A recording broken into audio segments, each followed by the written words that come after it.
আসসালামু আলাইকুম সুপ্রিয় দর্শকবিন্দু, প্রতিদিনের মতন আজ আবারও আপনাদের মাঝে উপস্থিত হয়েছি একটি আপডেট ভিডিও নিয়ে। তো আমার সামনে দেখতে পাচ্ছেন এটা একটি 100 কিলোমিটার বায়োগ্যাস প্ল্যান। এই 100 কিলোমিটার প্ল্যান থেকে চুলা ব্যবহার করতে পারবেন 70 থেকে 80টা। যারা গ্যাসের থেকে জেনারেটর চালিয়ে বিদ্যুৎ উৎপন্ন করতে চাচ্ছেন তাও সম্ভব হবে। তো এই প্ল্যানটি চালানো হবে মুরগির বজ্র থেকে।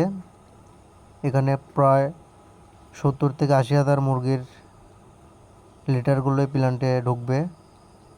তো আমরা বাংলাদেশের প্রত্যেকটা জেলাতেই বায়োগ্যাস প্ল্যান্ট স্থাপন করে থাকি। স্ক্রিনে দেওয়া নম্বর অবশ্যই যোগাযোগ করবেন। আর যারা আমাদের বায়োগ্যাস প্রকল্প চ্যানেলে এখনও নতুন আছেন, আপডেট ভিডিও পেতে চ্যানেলটি অবশ্যই সাবস্ক্রাইব করে রাখবেন। সবাই ভালো থাকবেন, সুস্থ থাকবেন।